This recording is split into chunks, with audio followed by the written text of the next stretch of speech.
Okay. So we'll start now. Good evening, everyone. First of all, thank you for joining us this evening for this session on history taking for a geriatric patient. This is an activity conducted by the Indian Academy of Geriatrics, the student chapter. And yeah, let's get started. So, when we talk about the geriatric age group, it refers to the population above the age of 60 years. That's what we take in India. And abroad, they take it as above 65 years. Now, this is quite a significant proportion of our population as it constitutes 8.5% of the entire Indian population. Given that we are a developing country and our age pyramid is still progressing. So it is significant to get these skills and use them and practice them daily as you will keep encountering geriatric patients in your everyday OPD. So geriatric medicine is a specialty that is focusing only on the healthcare of the elderly patient. It is a multidisciplinary approach involving numerous fields: the geriatrician, your GP, neurology, cardiology, of physiotherapy, psychiatry, social workers, nurses, support staff, dietitians, community and health workers. So, what is the need to train ourselves in this field of geriatrics? So, firstly, given that it is not included in our undergraduate MBBS curriculum, it kind of leaves a gaping hole in this aspect where you need a sort of specialized approach or a little bit more time and some more resources to train yourself in this field.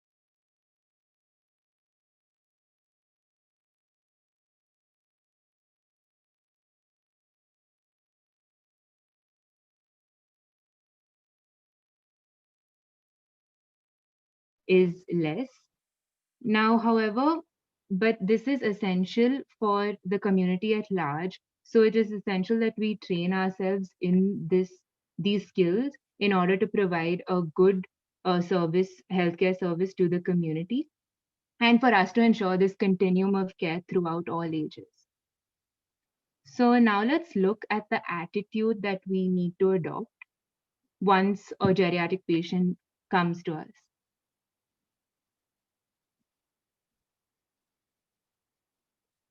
Right. So, as soon as the patient walks into your OPD, you will be able to sort of place them at an age group, say that they're a bit elderly. So, immediately all these sort of extra instincts should kick into place. Given that the two most difficult age groups of patients are pediatrics and geriatrics, I think it's essential that we focus a bit more on this. Also, I think it's worth mentioning that in India, we tend to have less time allotted for each patient given the vast patient load and the limited number of doctors. So we need to um, pace ourselves accordingly. But this is where, especially a geriatric patient may start losing trust in his doctor, given that they don't give them enough time or they are not willing to hear them out. So let's work a bit more on these communication skills. So the first benefit of that would be to get a clear history without any blurred areas or ambiguity, which can I have the previous slide on, please? Thank you. So it enables them to obtain a clear history without any blurred areas or ambiguity, which in turn leads to less medical errors in diagnosing and prescribing medications both, which again, in turn, results in better prognosis and health outcomes for the patient. And this strengthens the doctor patient relationship, which is a crucial element in geriatrics and in handling older patients, as the patients tend to be a bit more emotionally dependent on the doctor than an average middle aged person. So, building a good relationship, one that's filled with trust and empathy, really improves compliance to the medication and your general advice as well on their lifestyle or any other advice that you would need to give them. It is the foundation of that would be trust.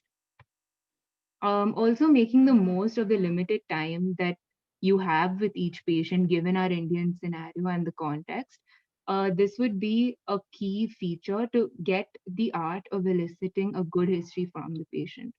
So, with good knowledge and sufficient practice of these skills, we can acquire these tools to communicate better with this specialized group.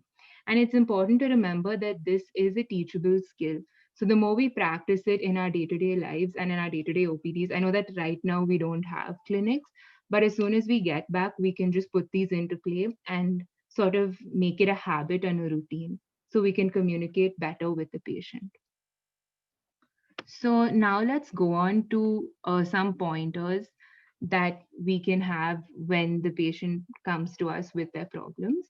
So immediately, right from the time they set foot into your OPD, make sure that they're comfortable. The main feature, or I wouldn't say feature, but a problem that an elderly patient would present with is that they have general weakness or they may be unstable while walking. They may be using already crutches or a walker. So if you see this, immediately offer them a seat or have them get a wheelchair for them or have them lay down on the bed and make them comfortable. Now, address them by their name respectfully. Hearing one's name helps in endearing them and building a relationship. Also, being respectful goes a long way, especially in our country, wherein it is part of our culture to respect our elders. Next, you can ask them their language of preference so that communication would be easier for the both of you. Now, try not to be um, in a rush and listen to their problems. They will generally present with multiple complaints. So it is up to you to streamline that conversation and pick up on the main problems they have that would need further diagnosis. Even if they are irritable or gruff, be patient. Patience is key. So try to maintain an amicable disposition while addressing them. Be alert to small symptoms and behavioral tendencies, such as their orientation, their consciousness level, their ability to concentrate on what you're speaking or what their attendant or family member is speaking, their memory, their relationship with the family member, which would be a key highlight for elderly abuse or neglect, and their mobility, if they're stiff, or like I said, if they're unstable, if they require the use of a crutch or a walker, or even support from their attendant. So while you're doing all of this, it's just reinforcing that we need to listen actively, don't rush them, and listen empathetically because they will uh, tend to trust you more and even divulge more of their complaints, and that will help uncover something that would have just passed by as something that is a physiological aging thing, which actually is a key hint to some serious diagnosis. So the even though we're hard pressed for time, take a few extra minutes to explain their condition to them in simple language that they can understand, or try avoid using medical terms, and be careful about the words that you speak. For instance, just on examination, if you find a mass and you utter the word cancer, it incites a lot of anxiety, especially for an elderly patient. So try to reserve those words once you've confirmed the diagnosis and you can say for sure. And also try, most of them will have hearing or visual defects. So while you're explaining their condition to them, make sure that you speak loudly and clearly, or have a notepad and write down in clear block letters in a language that they understand. So just to make sure that they understand their health information and the entirety of their condition well, so that they can um, go into their lifestyle and follow the medications correctly. Now, next, we'll have Sharanya presenting a case of a hearing deficit, and we'll see what sort of could have gone better in this case scenario. So, over to you, Sharanya. Thank you, Swapna, for throwing light on why we are doing this presentation today. So now we will have two case scenarios involving geriatric patients in the clinic. Our presenters will be voicing the different characters involved in these scenarios, so please pay attention to the same.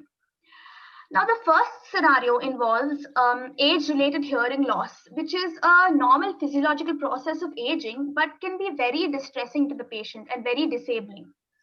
Age-related hearing loss is seen in around one-fourth of the population between the ages of 65 and 75, and over half of them who are above 75 years.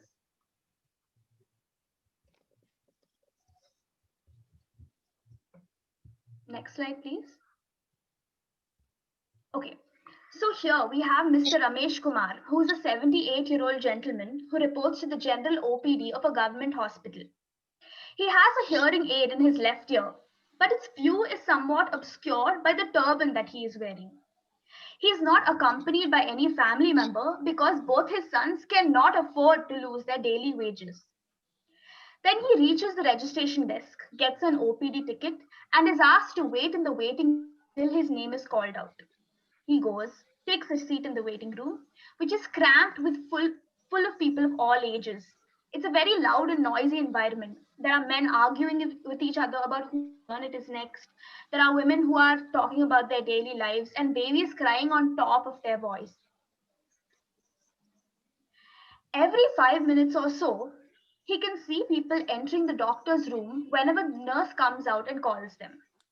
He still waits patiently for his turn, but soon realizes that something is wrong.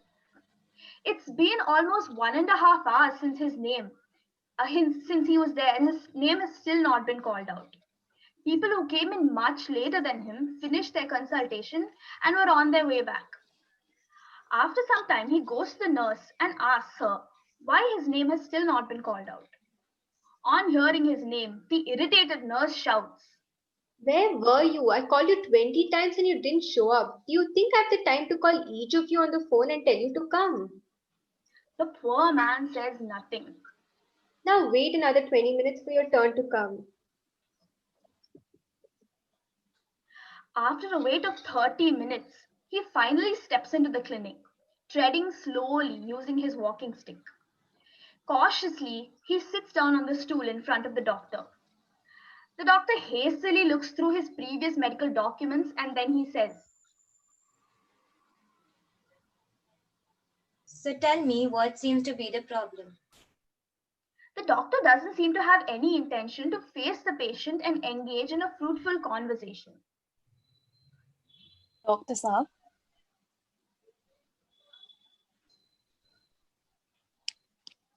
Doctor Saheb Dr. Saab said, Mr. Ramesh, I feel very weak and I cannot walk for more than 20 to 30 steps without feeling tired. the doctor, thinking of the patient's history of hypertension, then asks him. Do you experience chest pain while walking? The poor man couldn't hear the questions clearly and asked the doctor again. Dr. Saab, what did you say?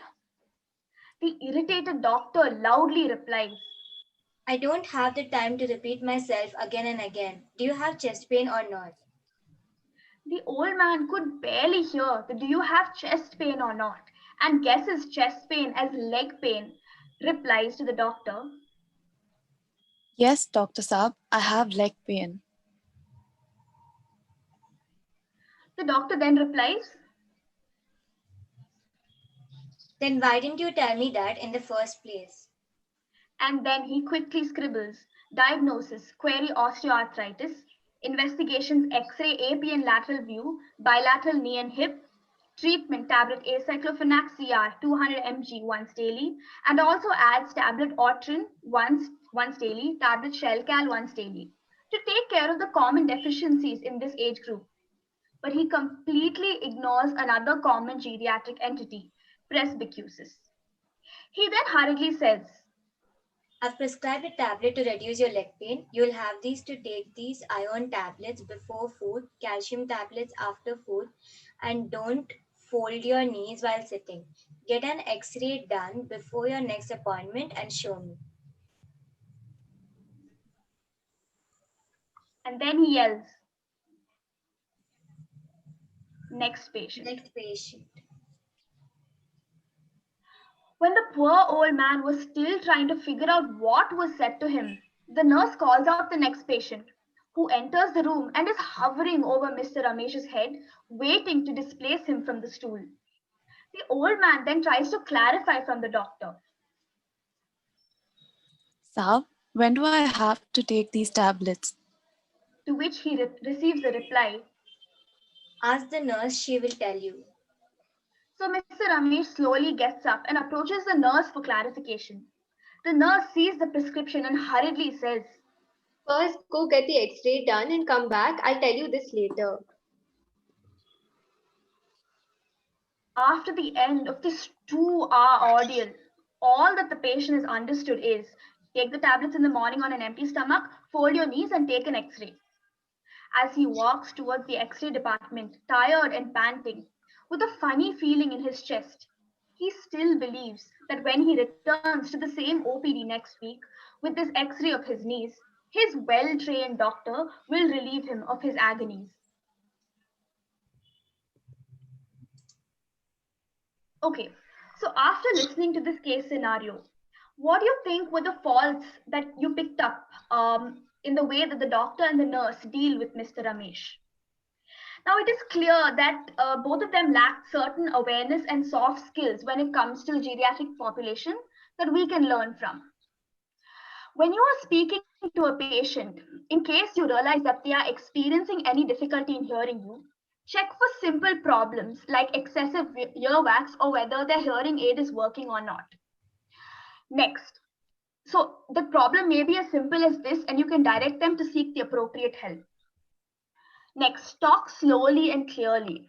Shouting or speaking in a raised voice actually distorts language and can also lead to an angry and irritated expression on your face, which can only heighten the anxiety in a patient who is already likely to be anxious and has come to you for relief. Avoid using high-pitched sounds because in presbycusis, which is a physiological aging process causing sensory neural hearing loss, there is a degeneration of the basal part of the organ of Corti, which is responsible for transmitting high-pitched sounds. So this makes it very difficult for them to hear high-pitched sounds. Next, face the person at eye level so that he or she can read your lips and pick up on visual cues and hand movements that you might be using. And while doing so, keep your hands away from your face so that because this hinders their ability to read your lips and pick up on your visual cues. Next, be aware of any background noises because again, in presbycusis, patients find it extremely difficult to hear in the presence of noisy environments when in quiet environments they actually hear very well. Make sure you keep a notepad handy and you can write down anything that you are saying, like diagnosis and other important terms if you find the need to use them. Next, when you are changing a subject, tell your patient that you are doing so because it might leave them confused if you quickly switch between topics. So when you're switching to a new topic, pause briefly, speak a little louder, gesture towards what you are discussing currently, and you can also gently touch the patient in order to gain their attention and also ask them if they are understanding what you are saying.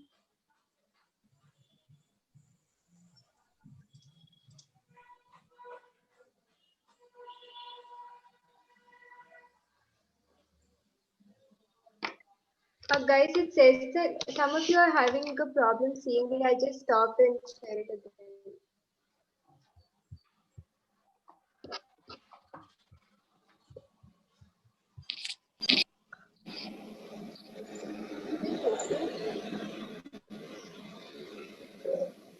It seems I think you fine. can go ahead. Yeah, it's clear now. Thank you. Sorry for that. We can move to the next slide. Okay.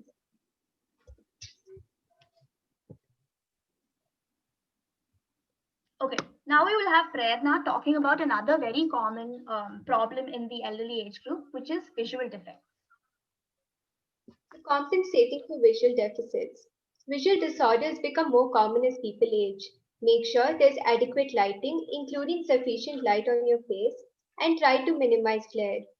Some of the common visual problems in India are glaucoma, senile cataract, diabetic retinopathy, and age-related macular degeneration.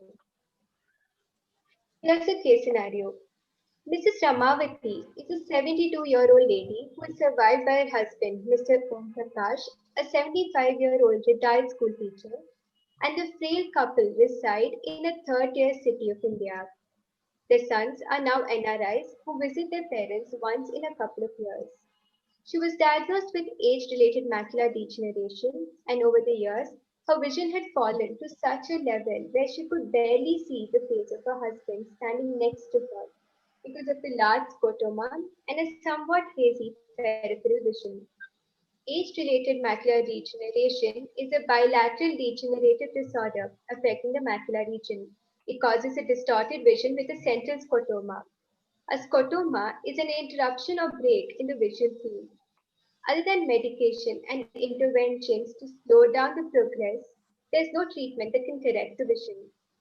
The problems she faced every day due to her poor vision, and the fact that her ophthalmologist could not restore her vision, unlike her husband's vision, which was restored by cataract surgery, made her chronically frustrated, anxious, and depressed.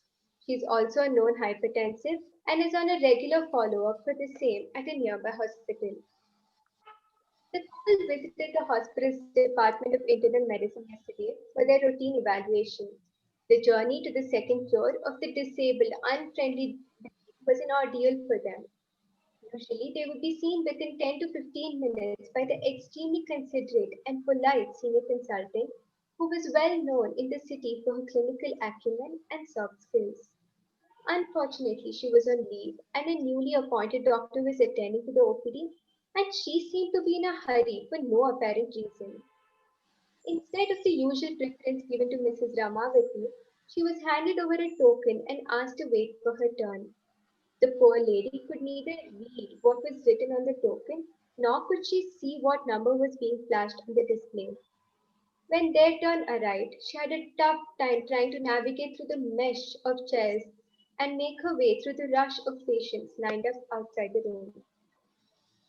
Once inside, the nurse said, Please sit down.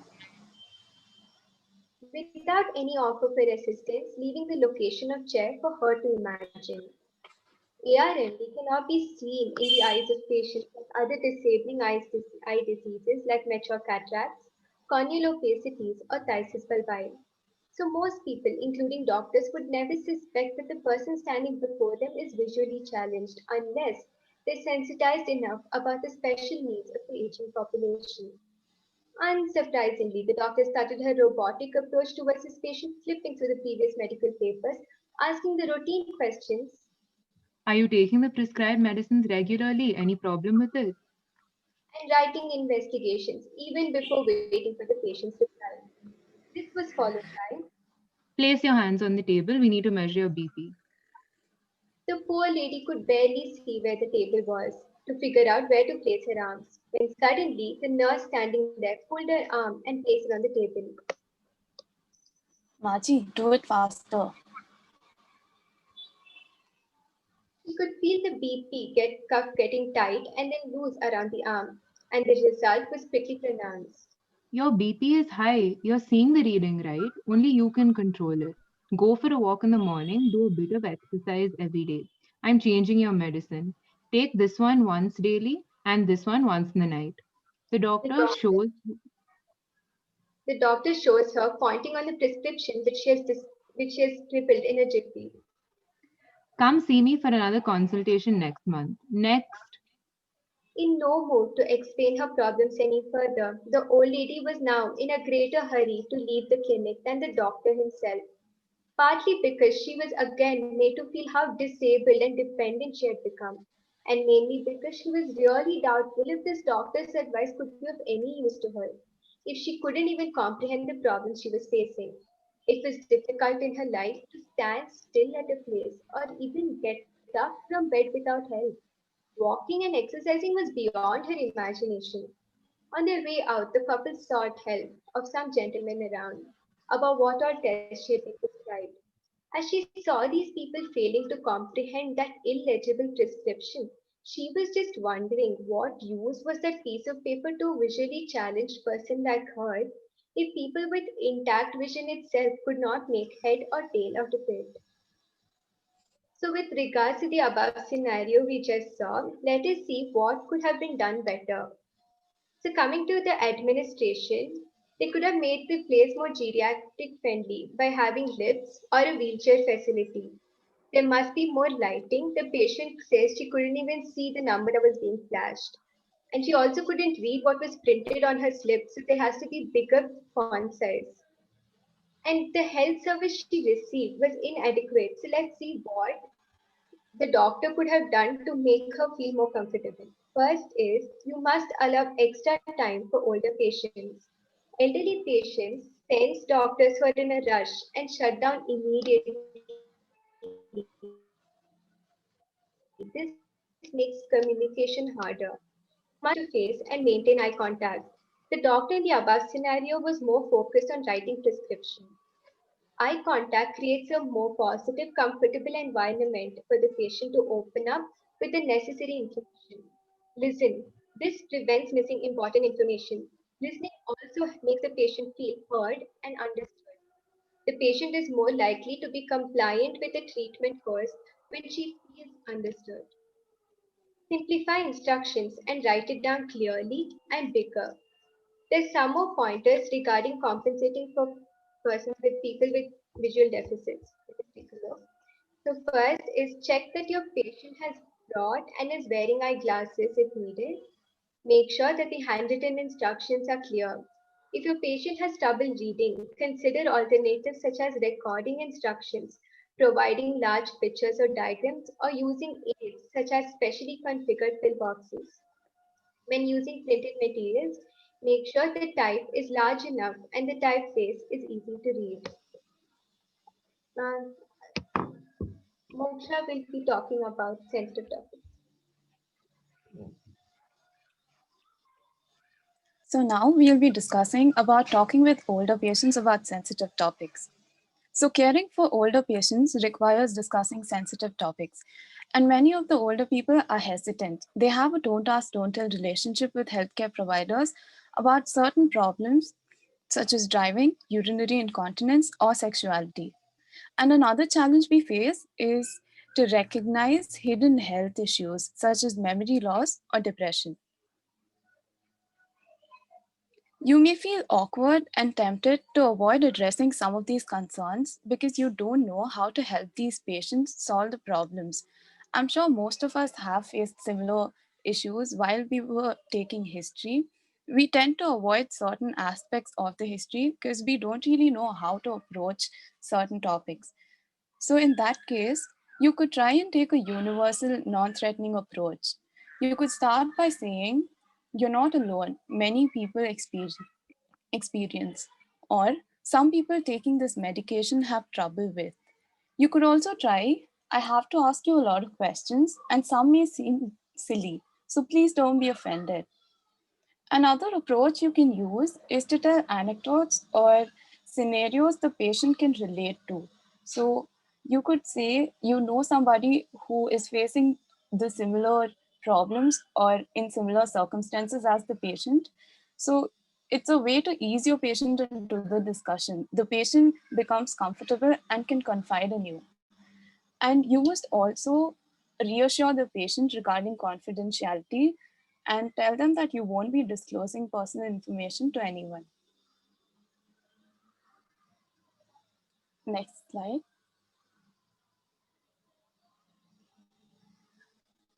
So, another common concern in the geriatric population is driving. As we age, factors such as decreased vision, impaired hearing, slowed motor reflexes, and worsening health conditions tend to become a problem. And aging also tend to result in reduction of strength, coordination, and flexibility, which can impact their ability to safely control a car. So we do come across people with health condition that leads to slowed reaction times and impaired vision. And it may be harder for them to move their head around and quickly turn the steering wheel or hit the safety brakes. So in such situations and when applicable, we need to warn the patients, especially if it's regarding any medications such as benzodiazepines or antipsychotics or anti-seizure medications or muscle relaxants. So these medications tend to have effects that result in drowsiness, blurred vision, dizziness, or nausea. So in case you're prescribing such medications, try to warn the patient about the timing at which they consume these drugs, and also try and adjust the dose wherever it's required. And in case the patient has a pacemaker or an automatic defibrillator, it may cause irregular heartbeats or dizziness that can make driving dangerous. So make sure you counsel the patient. Next slide. So now we will be talking about elder abuse and neglect. It's one of the most important things for us as healthcare providers to recognize. So in India, old age has not been elder abuse has not been a widespread recognized problem, because in India we have like a value based joint family system that's supposed to prevail, and with that background, elder abuse has not been considered a problem, and it's always been thought of as a Western problem. However, the coping capabilities of the younger and older family members are now being challenged, and more often we are hearing incidents of abuse and neglect. Another main problem that arises here is the lack of research and published data. So, as healthcare providers, we need to be alert to signs and symptoms of elder abuse. So, if you notice that a patient delays seeking treatment or offers improbable explanation for injuries, you may want to bring up your concerns. So, when older people are caught in abusive situations, they're not likely to say what's happening to them because of fear of reprisal or because of diminished cognitive abilities. So, sometimes they themselves may not know what is happening to them. So, in such situations, eliciting history becomes very important. So, if you suspect abuse, ask about it in a constructive and compassionate tone. You can assist by recommending support groups or alternative arrangements, such as respite care. So you need to give the patient opportunities to bring up their concern, but if necessary, you need to raise the issue themselves. You could start by asking the patient open ended questions, and then you should also assure the patient that this is a safe space and they can confide in you. So, when the patient visits, if there's a family member or any caregiver who's accompanying the patient to the appointment, you might ask the companion to step out of the exam room during the part of the visit so you can express your concern. So, how will you be managing such situations? So, if you come across elder abuse, there are five broad categories uh, of elder abuse. So it could be neglect, it could be verbal abuse, it could be financial exploitation, it could be physical or sexual abuse. So in case of neglect, you talk to the patient, you counsel the patient, and you also counsel and educate the caregiver regarding the needs and necessities of the patient. And in case of verbal abuse, you might recommend alternate caregiver options, or you can suggest a long term care facility or nursing homes. In case of physical, sexual, or financial abuse, we need to counsel the patient first, and then we can consider referring the case to the local law enforcement authorities. Now, Pooja will be talking regarding end of life directives. Discussing end of life is a very sensitive topic, and so the doctor as well as a patient, so it requires certain skills. Most patients are interested to discuss about it, but most believe that the physician should introduce the topic. So first, you ease some of the discomfort simply by opening to talk about the illness, death-related issues or concerns. Talk about the patient's thoughts, values, and desires related to end-of-life care early in your relationship, while first discussing medical and family history. Be empathetic towards the patient. Also, let your patient know that advanced care planning is a part of good healthcare, and you can assure them that you are not raising the subject because of any new health concerns. Inform them that it is just for their benefit, that if we discuss it when they are stable, then we might not have to raise the issue for the first time during an emergency. It helps them to have a healthy, dignified, and independent old age. Also, with a healthy patient, an advanced care planning discussion can be relatively brief. Encourage your patients to share the type of care they would choose to have at the end of life rather than what they don't want. Suggest that they also discuss this with their family members. Palliative treatment is something which is having a holistic approach where family members play an important role, and it's being practiced very well nowadays. And also be sure to put a copy of the signed living will, durable power of attorney for healthcare, or other documents, and also inform them about the different options available like organ or tissue donation, dialysis, and blood transfusion availabilities, and record them.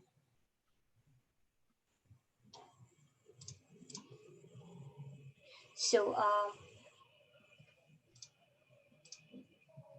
if your patient is in the early stages of an illness, it's the underlying process reversible.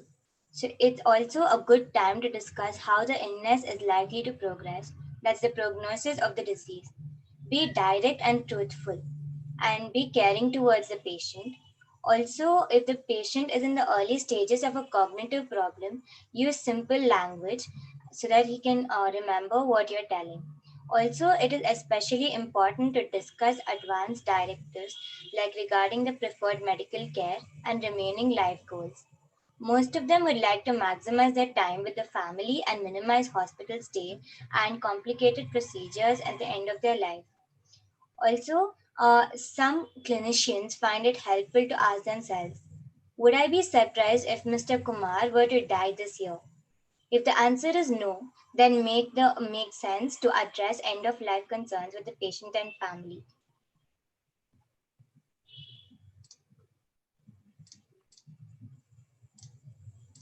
Um, the healthcare cost among older patients is very important because you'll have to talk to them about the rising healthcare costs, which makes it difficult for some people to follow treatment regimens, as most of them are retired and financially dependent on their family members. Your patients may be too embarrassed to mention financial concerns. So, you might have to take up the topic and make them understand, and make them feel comfortable to talk about their cost and money related issues. Also, you need to evaluate the patient's behavior, and there are certain national programs which help the old senior citizens. So there are National Program for Healthcare of the Elderly, National Insurance Vashishta Mediclaim, Varishta Pension Bima Yojana, Indira Gandhi National Old Age Pension Scheme, and Rashtriya Vayushri Yojana. They help with hospitalization cover, daycare procedures, pre and post hospitalization, ambulance expenses, and pre existing diseases. They're all eligible criteria are 60 years and to 80 years of age, and above them, also some programs are available. So, incontinence is involuntary leakage of urine from urine, which may be exaggerated when there's increased bladder pressure or abdominal pressure while doing certain activities. And it may go untreated because patients are often embarrassed to mention it. And it's also a geriatric giant. So be sure to ask specifically about the problem, and also try the some people approach so the patient doesn't get offended. For example, you might say, when some people cough or sneeze, they leak urine. Have you had this problem? You may want to explain that incontinence can often be significantly improved. For instance, through bladder or bowel training, pelvic floor exercises, and biofeedback changes in diet and nutrition, as well as medication and surgeries for certain types of incontinence. There are certain Like you can maintain a diary. Can you please change the next slide?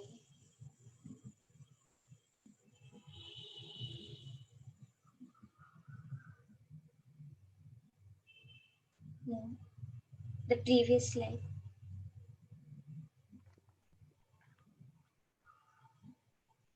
Okay, so there's a diary where you can maintain the activities and also your number of visits to the washroom and when does it occur.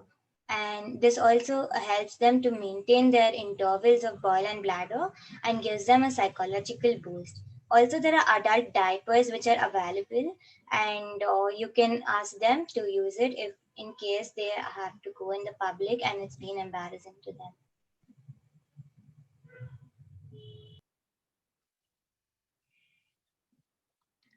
Now, coming to long term care of the patient. So, the term long term care is sort of an umbrella concept that includes informal caregiving, assisted living, home health services, adult daycare, nursing home, community based programs, rehab programs, and palliation. So, if you feel that the patient might need assistance in the future, do not hesitate to address this issue early on itself. This will enable them to mentally and physically accept their condition and make arrangements for the future in order to ensure a good quality of life. So, this will allow them to arrange their make arrangements both mentally to prepare themselves in a social aspect and also for physical needs that they might require. Provide reassurance and answer any doubts or apprehensions that they express. Take the extra minute or two to do so, especially with an elderly patient. Here are some assisted living and home care services in Bangalore. There's the Nightingale's Trust, Advantage Elder Home Care, the Eventide Home Association, the Om Ashram Trust, and multiple others. It is advisable actually to have a list of these home care and assisted services in your area so that you can easily refer them to your patient and they can avail these services. So, our next aspect will be addressing mental health issues in the elderly. Primary care doctors have a key opportunity to recognize when a patient is depressed and or expressing suicidal ideations. Many older patients who commit suicide saw a primary care physician within the previous month, according to recent statistics. So, this highlights the mammoth magnitude of the mental health conditions that go undiagnosed, especially in the elderly. Also, given the stigma around mental health and superimposing this upon the geriatric population, wherein they are already hesitant to come up to you with their mental health problems, it makes it into sort of a really big hole in your diagnosis, which you will have to keenly look out for symptoms. So, preferably ask them questions like Pooja said, using a general approach. So, for example, you could say, a lot of us develop sleep problems as we get older, but this can be a sign of depression, which is sometimes treatable. So, because older adults also present with more atypical symptoms than typical symptoms, it is important to keenly listen and look out for what your patient has to say about trouble sleeping or a general lack of energy or general body aches and pains, which they might easily dismiss as part of just aging. And this would leave a diagnosis of depression undiagnosed and therefore untreated. Also, preferably ask them these questions when they are alone, or you can even ask the attendant to step out. This eliminates any pressure or hesitation that they may feel from their family members to disclose their mental health conditions to the doctor. There are several conditions that require awareness. For example, this month, actually, September is Alzheimer's Awareness Month. World Alzheimer's Day is coming up on September 21st. And it is essential that we discuss these sensitive topics with our patients, especially in the given backdrop of the COVID pandemic, where mental health issues are on the rise.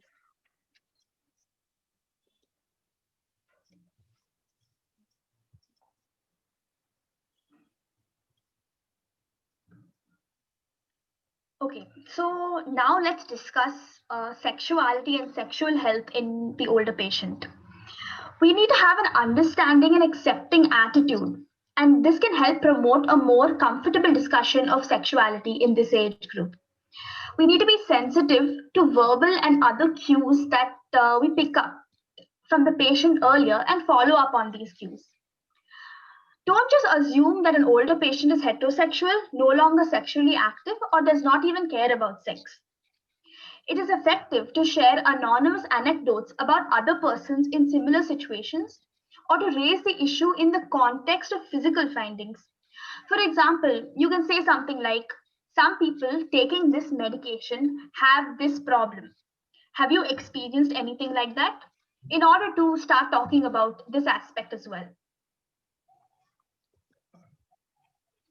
Next, we will be talking about alcohol and other substance abuse in the older patient. We know that the aging body is more susceptible to adverse drug and alcohol interactions because of slower metabolic and clearance mechanisms of both alcohol on one hand and the drug on the other. So, one approach you might try is to mention that some medical conditions can be more complicated as a result of alcohol and other drug abuses. You can also make it clear that alcohol and other drugs can increase side effects and also decrease the effectiveness of the medicine that they may be taking. So some common interactions between alcohol and drugs are these are common drugs that are taken in the elderly population. So metformin with alcohol can cause it can affect the lactate metabolism and cause lactic acidosis. Other hypoglycemic drugs, when taken with alcohol, can lead to hypoglycemia. Warfarin, alcohol can affect its action and also lead to bleeding. Anti-epileptic with alcohol can increase the risk of seizures because the alcohol decreases its effectiveness. With aspirin and alcohol, there may be increased risk of gastric bleeds. And psychotropic drugs, which are very commonly taken in the elderly population, like anti-anxiety drugs, opioids, and antidepressants. With alcohol, there may be an enhanced risk of sedation, risk of falls, and also cognitive decline. So you can try and ascertain the quantity and frequency of alcohol consumption in these patients and use this as a reason to advise them to limit its consumption and use this as a starting point. And you may find it easier to talk about alcohol and other drug abuse in these patients. Okay, so now we'll be looking into a scenario where you need to deliver bad news to older patients. So while delivering bad news, first you must assess the patient's understanding, followed by a warning shot like I'm sorry or I have some bad news. It's not as we had hoped. Use words the patient understands. I'm afraid the news isn't good. Biopsy showed you have colon cancer. How should you respond to patients' reactions? First, you must allow silence and tears. Avoid the urge to talk to overcome your own discomfort. Follow the patient's pace. Be empathetic. Say, I'm sorry, and say, I imagine this is difficult news.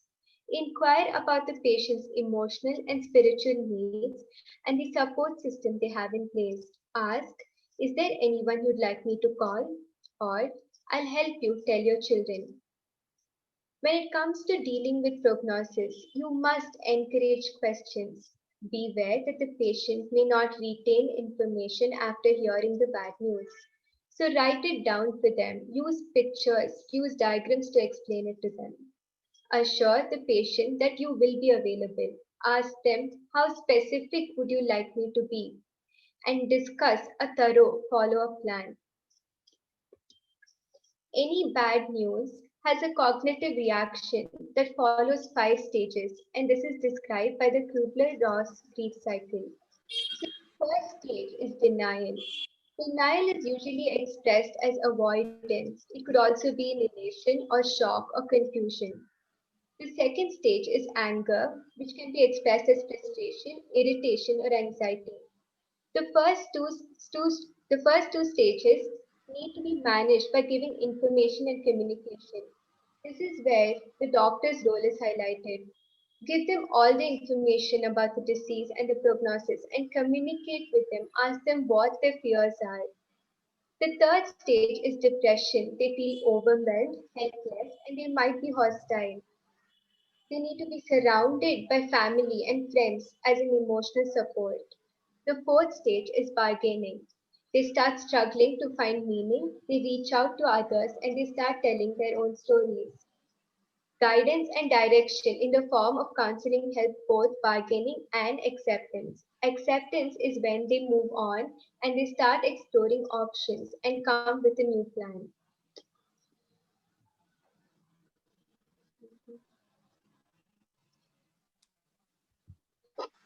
So now we'll be talking about promoting wellness in older patients.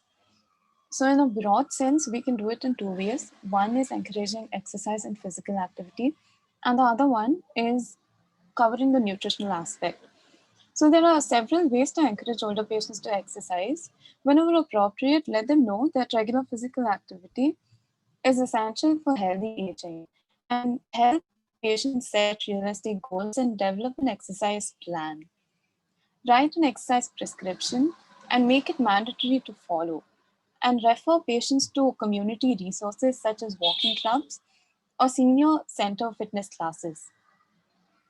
And in terms of improving nutrition, older patients tend to develop poor eating habits for many reasons that can range from decreased sense of smell to any teeth problems or depression. They may even have difficulty getting to a supermarket or standing long enough to cook a meal. And although energy needs may decrease with age, the need for certain vitamins and minerals, including calcium and vitamin D, B6, and B12, increases after the age of 50. So make sure you advise the patient regarding proper dietary intake. Next, we'll be playing a video.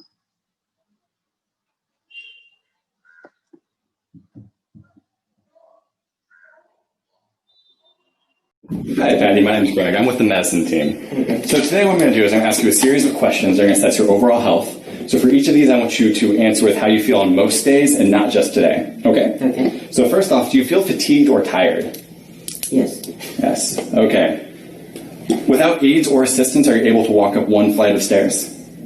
I hold on to the railing. Okay. As I can. Yeah, definitely. Without aids or assistance, are you able to walk about one block or 100 yards? Yes. Okay.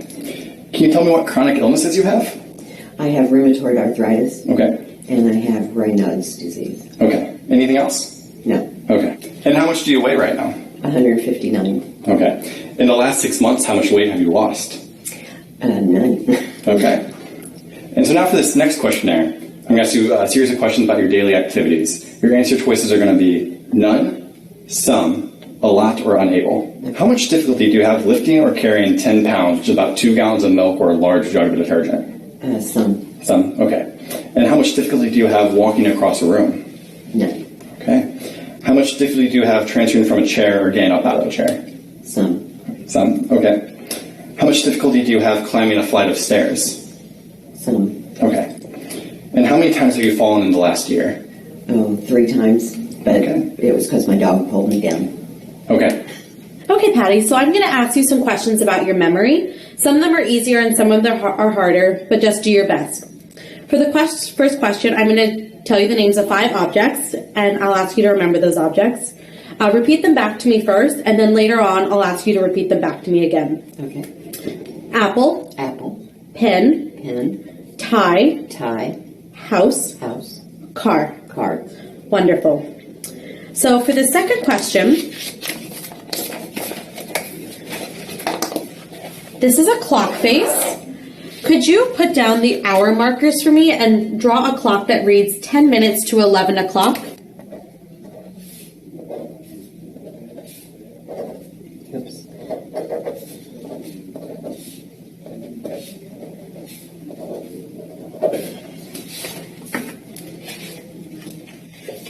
Okay. So can you repeat back to me those 5 objects that I asked you about earlier? Apple. Tie. Pen. House. Car. Okay. And now for the last question, I'm going to tell you a story. Jill was a very successful stockbroker. She made a lot of money on the stock market. She then met Jack, a devastatingly handsome man. She married him and had 3 children. They lived in Chicago. She then stopped work and stayed home to bring up her children. When they were teenagers, she went back to work. She and Jack lived happily ever after. What state did Jill live in? Illinois. Great job. Okay, so now that we've seen a live geriatric clinic, let's analyze that scenario. Guys, please feel free to enter your thoughts in the chat box. So some of the pros that you all observed, like what were they doing correct? You can just type it in. Okay, so I'm going to start off with they allowed her to be seated comfortably. They gave her a good seat. Both of them were clear and respectful. They explained clearly the instructions as to what she had to do. They made note of her answers. And the exercise you saw that was the clock face drawing is actually something called the comprehensive geriatric assessment that we're going to get more into. They were encouraging when she did it right or when she answered correctly. They encouraged her and reinforced that positively. So some of the cons that we observed in this video were the room was quite crowded with all the various doctors. He was not at her same eye level, as in he was much higher and she was seated. He was also talking quite fast. He didn't ask her to repeat what she understood of her condition at the end of the assessment. All right. So now we've got a pro forma for you that is the proper history taking in a geriatric patient. So this is a comprehensive geriatric assessment that I was talking about. It has 5 parameters. So it has a medical assessment, functional, psychological, social, and environmental. The medical assessment is a normal assessment that you would do in the normal clinic as you would have learned in medicine. That is a problem list, which is your chief complaints, any comorbidities and the severity of already diagnosed diseases, a review of the medications that they are on, and their nutritional status. Next, we come to functional assessment, which is the activities of daily living, instrumental activities of daily living, which are 2 scoring systems, activities and their exercise status, their gait and balance. The next one is the psychological assessment. So mental status, that is cognitive testing, and also mood and depression testing. This covers both the organic and the functional disorders of psychiatry. Social assessment includes the informal support and their social emotional needs, their financial assets, and also care resource eligibility. The environmental assessment includes their home safety and transport and telehealth and telecommunication services that they are able to follow and do on a daily basis. So coming to chief complaints is what you start off with in the clinic. Naturally, there will be multiple complaints given that they are elderly. So it's up to you to select the most bothering one and streamline the conversation into that and get a more comprehensive history of that complaint. And also the one that has most recently changed, and that is of a newer onset. So, for instance, a backache that has lasted for 10 years with the same severity isn't as worrisome as a backache that has increased in severity, say, for the past 6 months. And sometimes there may not be any presenting complaints as the patient thinks of it as just another part of aging, say dizziness or shortness of breath, that is dyspnea, or visual defects. And we need to attribute it and differentiate between the physiological process of aging and one that may be pathological and requires further investigation. Now, elaborating upon your chief complaints is your HOPI.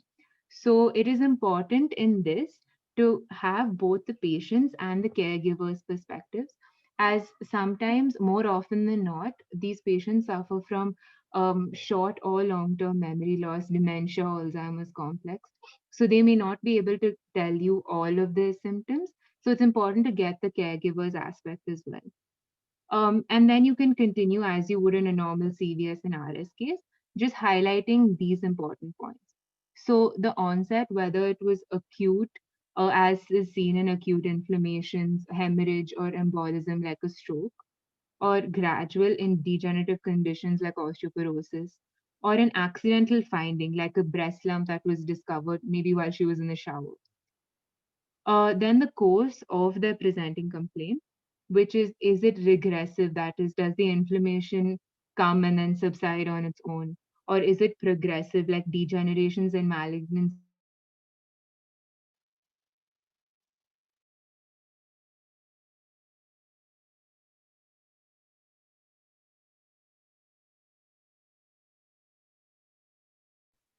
Swapna, you're not audible. Yeah, that's better now. um, Yeah. am I audible now? Yes, yes. Okay, fine. So, yeah, so coming to the duration of these symptoms is essential to take as well.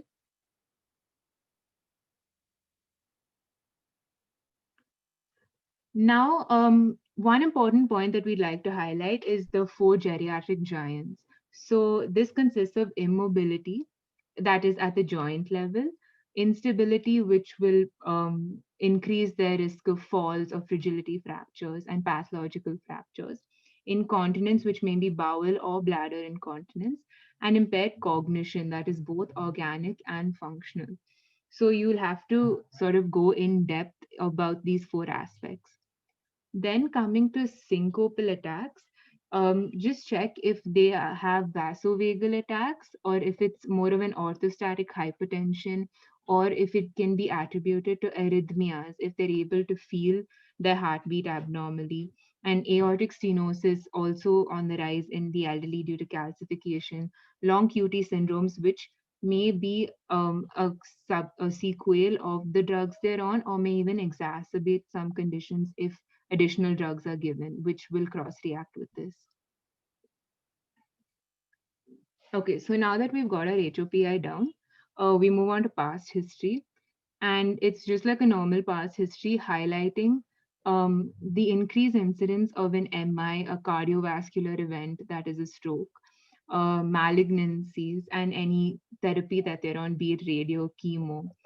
Then any comorbidities like your usual diabetes, hypertension, thyroid, asthma, peripheral neuropathies, and increased number of falls, which is commonly seen. So we have to inquire a bit more in that aspect, given the number and circumstances that happened before, circumstances that happened after, and any long-term sequel that they suffered from due to the injury, or any accident that preceded the injury and how it has subsequently affected their quality of life. Also, we check for TB. Depression will be evaluated again by looking at your key symptoms and signs just holistically while the patient is interacting with you, and then subsequently investigating if you find some points that point towards this diagnosis. And sensory impairments, which are quite common. So we'll have a full ENT and an off-dial workup done, investigating whether it may be unilateral or bilateral. What is the cause? Is it just immunosenescence or a part of physiological aging, or if it's due to a pathological disease?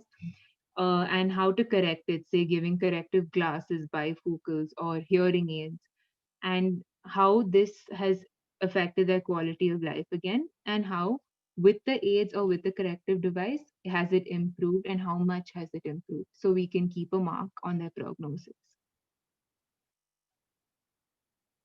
All right, so next we come to the treatment history, which is mostly medications, as most of these patients will be already on some medications. So you'll have to note what it is, their dose, durations, whether they comply with with the prescribed medications or how they take it, what it was indicated for in the beginning, if they've experienced any side effects, and concomitantly if they're taking any herbal or Ayurvedic medicines, which they are want to do, in our country. So that's important to not forget. Also, vitamin supplements, which are quite common now, and hormone replacement therapies, which may predispose in the long run to malignancies and such. So, the importance of this would be a term called polypharmacy, which is an interaction between multiple drugs. So, the plethora of drugs that they are taking might interact with each other and subsequently cause another problem for which you'll prescribe another drug. So, this causes a sort of vicious cycle which keeps going in and into itself. So, that is an important thing that we have to look out for. And then we can always advise them vaccinations, especially since they're immunocompromised. And as we all know, immunosenescence is the phenomenon by which, as we age, our immunity decreases. So these are the vaccinations that you can give them. Influenza, that is HIV, pneumococcal, and meningococcal vaccine. And if they've undergone any surgeries in the past, the type of surgery, what it was, if they experienced any complications due to the surgery or due to the anesthesia, and if they've had a history of blood transfusions in the past as well. So now coming to their personal history, we have to inquire about their diet and appetite, which might be on the decline as more of the elderly are susceptible to. And then we come to their bowel and bladder habits, which is important as it is part of one of the geriatric giants. So incontinence and anyway, so we'll have to figure out if they have regular or irregular movements, if there's any change in the frequency or consistency or color, if there's hints of blood or mucus in their stools or in their urine, a history of incontinence, a history of increased frequency, maybe of enuresis, that is waking up frequently in the night. All of these may be signs to some significant disease, which we'll have to pick up on using these. And of course, burning micturition for any UTIs, and in women, especially history suggestive of uterine prolapse, and a history of substance abuse, so tobacco in any form, chewing, smoking, and drug abuse as well. Coming to sleep, talking about the duration of their sleep, the quality of their sleep. Sleep latency is the time between when they hit the bed and when they actually fall asleep. And arousal time is once they awake in the morning, how long does it take for them to fully get functional and not feel drowsy anymore? And if it is interrupted, or if it is interrupted again due to maybe incontinence, or maybe they are breathless or due to palpitations, and whether it's satisfactory in that they feel rested and calm once they wake up, or if it's a disturbed sleep, and also if they experience sleep apnea, that is severe breathlessness and a complete inability to breathe once they sleep. Now, coming to leisure time and exercise, this is important as most of these elderly people will be retired and will be spending a lot of time at home, mostly alone, given that their kids or grandkids will go to work or school. So it's important to know whether they engage in any activities, if they have any hobbies that they like to do, how frequently they like to do that, if it's a social activity or if they do it alone, and that indicates again signs of mental health. And exercise is important, of course, but to how much extent that they can exercise given their comorbidities. Next, we look at housing. So, is the flooring slippery, or is there sufficient light, or if it's a pretty dark house where they're prone to falls, if the stairs have railings and supports, again, to just look at the condition in its entirety and see if there are these small suggestive factors of explaining why they're falling so frequently. In women, we have to inquire about their menstrual history and obstetric history, and also contraceptive history, which is important because in a case of a stroke or a DVT or an embolism, this may be clues to your diagnosis. So you'll have to ask them to stop it immediately. Right. So these are the two scoring systems that are really essential to a geriatric history taking. One is called the ADL, Activities of Daily Living, and the other is Instrumental Activities of Daily Living. So let's talk about the first one. The activities of daily living include 6 parameters, and each one is scored 1 or 0, if 1 being that they are independently able to do it, and 0 being that they need help or they are unable to do it. So it is bathing, dressing, going to the bathroom, transferring, fecal and urinary incontinence, and feeding. So how it works is that a score of 6 is maximum, which suggests that they are completely independent. A score between 3 to 5 suggests moderate impairment. 1 to 2 is severe functional impairment, and that is that they do require assistance and they are dependent. 0 is being completely dependent.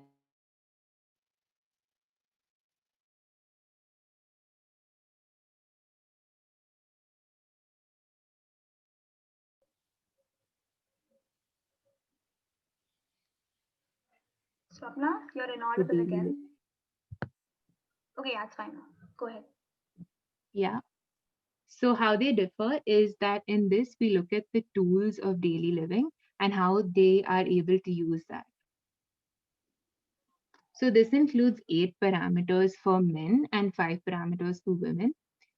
These would be their ability to use the telephone, shopping, food preparation, housekeeping, laundry, mode of transportation, self-responsibility on taking their own medications, and ability to handle their finances on their own. So the scoring would work as 8 is the maximum for women and 5 is the maximum for men. Why it's 5 for men is that shopping, housekeeping, and bathe and sorry, I forgot the other one more is excluded. Can we just go back to the previous slide? Yeah, and food preparation. Shopping, food preparation, and housekeeping are excluded for men. So, respectively, 8 and 5 suggest their independence, that is maximum and complete independence. And it goes progressively downwards from there up to 0, which suggests a severe impairment and complete dependence. Right. So this was the pro forma, and we hope that you guys have picked up on some points which you can now implement. So looking now at some atypical presentations that are quite common in the geriatric population as opposed to an average patient, let's have a look at this video. Firstly, let's think about a typical presentation of a 62-year-old man with a past medical history of angina.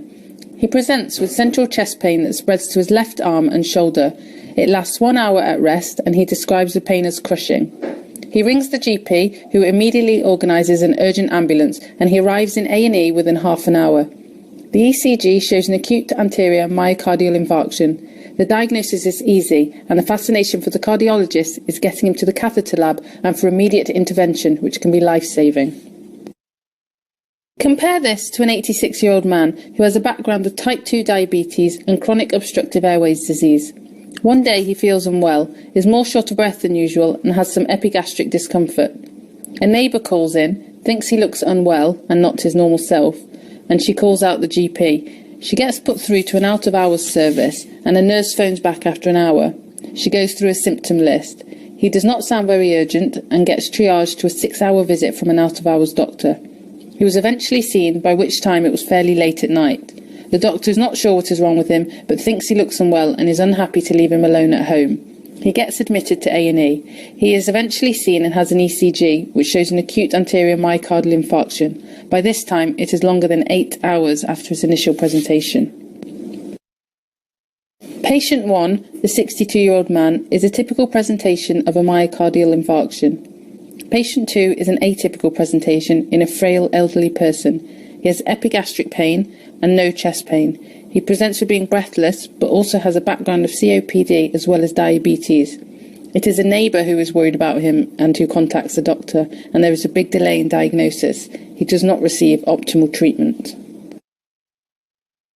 So why do we get atypical presentations in older people, and why is it a problem?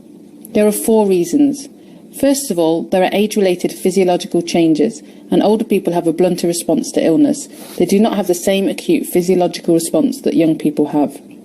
Secondly, there is a loss of physiological and functional reserve in frail older people, and illness may present as a so-called geriatric giant: falls, incontinence, confusion and immobility. Thirdly, old people are much more likely to have other comorbidities which interact and affect the presentation picture. And finally, older people often underreport symptoms and more often have to rely on the caregiver for the history. There are many examples of atypical presentations which in fact can be more typical in older people. Pulmonary embolus can present as a syncope or a fall rather than with pleuritic chest pain, hemoptysis or breathlessness. Sepsis may be more subtle and present as an alteration in mental state with confusion or falls, and there may be no fever or rise in white cell count. Pneumonia in old people may present as difficulties doing activities of daily living, delirium or falls. Classic signs such as cough, fever and pleuritic chest pain may be absent. However, increased respiratory rate is common. An acute abdomen in an older person is less likely to have classic signs such as severe pain, tenderness and guarding. Comorbidities may affect presentation. Multiple comorbidities may be synergistic and contribute to a single presentation. For example, a patient with reduced mobility due to osteoarthritis and heart failure being treated with diuretics can present with incontinence. This means that sometimes these symptoms respond to multiple interventions or perhaps even just one. Reducing the diuretics and changing the treatment for heart failure may help prevent the incontinence and tip the balance in the patient's favour. Sometimes one comorbidity can lead to a presentation in another system, the so-called causal effect. For example, a patient with sepsis due to pneumonia may develop atrial fibrillation, which leads to a presentation of heart failure. Just treating the atrial fibrillation may not improve the patient's breathlessness, as there is an underlying pneumonia. A previously hidden comorbidity can be unmasked after the occurrence of an external stressful event. For example, an elderly man presenting with worsening of heart failure following his wife's death. The heart failure may be due to not taking his medication, and in turn, this may be due to hidden cognitive impairment, which has only become apparent after his wife's death. What are the implications of these atypical presentations? Because of the importance of underlying comorbidities, it is important to do a list of comorbidities and remember that the main presentation may be synergistic or causal, or the real diagnosis may be hidden. Plus, elderly people often present with functional problems with social connotations as well as purely medical problems. Then, comprehensive geriatric assessment is crucial, which should be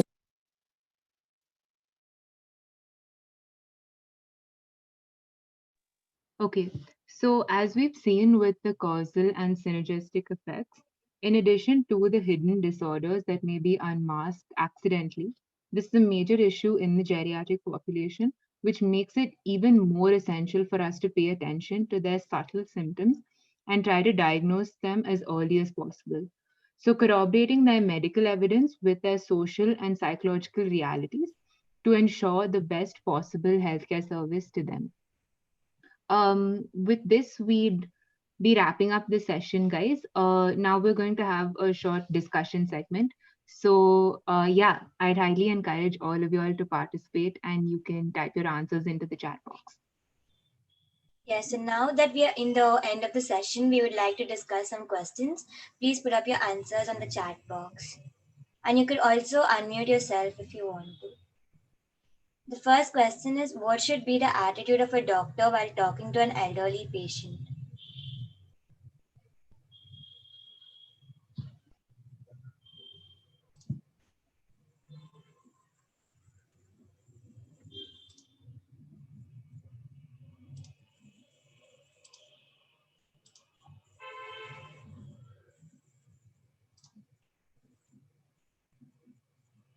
Okay.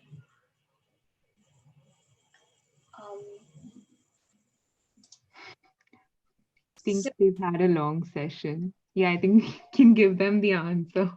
Yeah, so you should you might need various age groups and language speaking people, so you'll have to speak in their language that the patient understands, not show anger or any frustration towards them, be patient and polite, have good eye contact, consider their visual and hearing deficits, also try not interrupting the patient, and write down some takeaway points and hand it over to them. Right, I think we've got two answers. They say should speak slowly and clearly, make sure they understand what you're saying. Right, this is quite correct. It's key to make sure that your information that you're trying to pass on goes to them and that they've clearly understood. So good job, guys. Yeah. So coming to the next question, what guidance would you give to an elderly to stay healthy?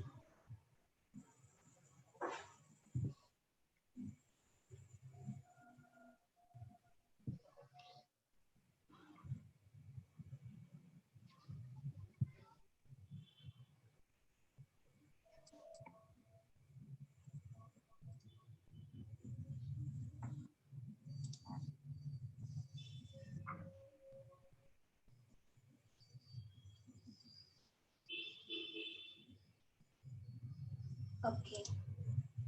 So you need to educate them about the common aging process and the changes that might take place. Tell them that having a good exercise routine and nutritious food is essential. Write down an exercise chart which is realistic and should be followed by them mandatorily. Ask them if they have adequate lighting and ventilation in the house, and also the importance of keeping supports like walking sticks or crutches to avoid falls and avoid slippery bathroom floors. Also, you can advise them to take certain supplements like vitamin D and calcium.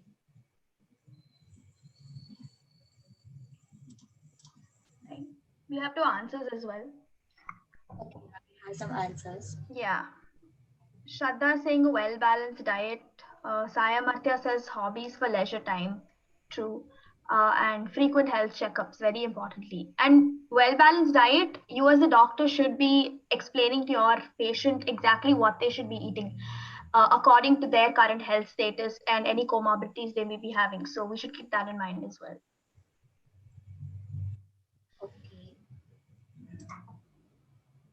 So we have another answer, socialization. That's actually a really good point, as most elderlies just tend to withdraw into themselves and hesitate to go out.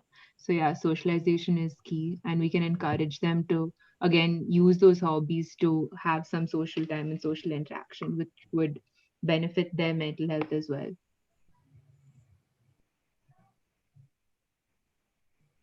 I think we've got one last question. Okay, so the next question is a case scenario where a 70-year-old elder visits your OPD complaining of back pain. His only child does not live with him, and he lives uh, his life on his pension. So discuss the history taking for this person.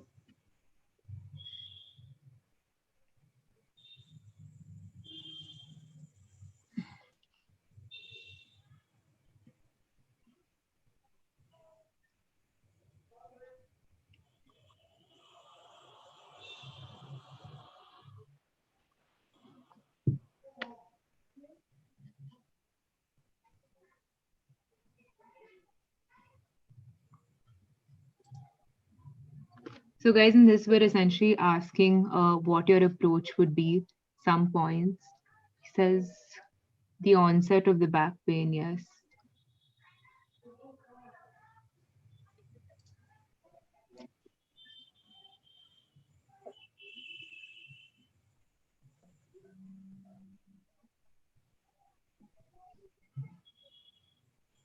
Yeah, I think we've got two answers.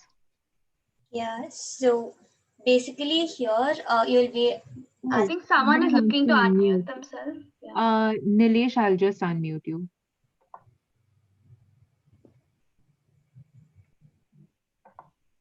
Hello. Hi, Nilesh. Hello. Hi, Nilesh. Go ahead. Hello, everyone. When actually an older person, which is the discussion topic right now, and the main first thing in history taking is always building a rapport, which is like we have to make them comfortable first and then start the history taking. Very Quite true. right. Then in the history taking, as you have mentioned, can I know the problem again? The back pain, right? Yeah. Back pain, and his only child doesn't live with him. Yeah, the first thing should be like, uh, what is his view upon the problem? Asking him what's the problem is the main thing, and not just concluding ourselves to the main diagnosis already. Then asking him about his daily life is very important thing in old age, because most of them are with they have problem with memory loss, and we have to make sure that they are keeping a good memory check, and if their problems are there of they aware of all the problems they are going along with, then we can give the solution whatever the problems they are facing. That's all. Thank you. Thank you, Nilesh. I think that was a good history that you took. In addition to that, we would also like to highlight that he lives his life on, Shruti says, assess fall risk. Yeah, definitely. Also, since he lives on his pension, we would like to ask about his financial well-being and if he's able to handle his finances well as part of the CGA, like we mentioned earlier. And if he lives alone, which I think might be the case here, as his only child doesn't live with him, if he's got support both physically and emotionally, and look into that aspect as well. And like Shruti was saying, the falls, because of back pain, they would be prone to falls, given that he's alone too. So we can advise him with regards to that.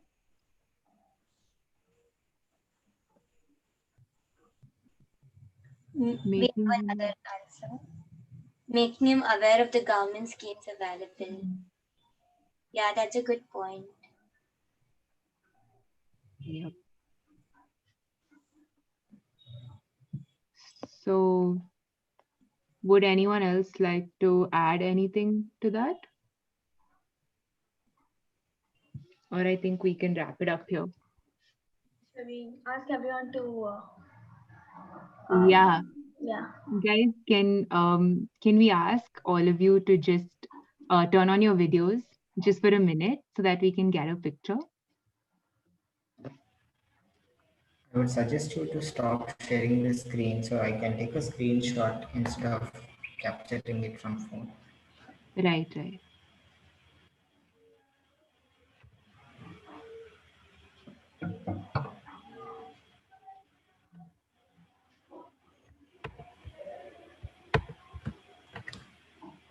Okay, so if y'all have turned on your videos, we can just do that. Yeah, done. Complete. Okay, thank you so much, guys. So that brings us to the end. That brings us to the end of this session. No problem, Ram. Thank you. That brings us to the end of this session for today. Thank you all for joining us, and we hope it's been informative. We hope that the performer that we gave you has helped you get new points that you can incorporate into your history taking once we hit clinics back. Hoping that everything gets back to normal soon. And thank you for staying with us for these 1.5 hours. And we had a really good time preparing for this. So yeah, thanks again. And this was an activity conducted by the IAG, we will be having more such activities and sessions in the future. So if you'd like to join and be a part of this, do contact us on WhatsApp or on our phone numbers on the group, and we'll surely help you out with that. So thank you guys for today. Thanks Srinidhi for helping us out with the platform. And yeah, I think we can conclude the session now. Thank you all. Okay, I'm ending the meeting. Thank you guys. Have a good night. Bye-bye.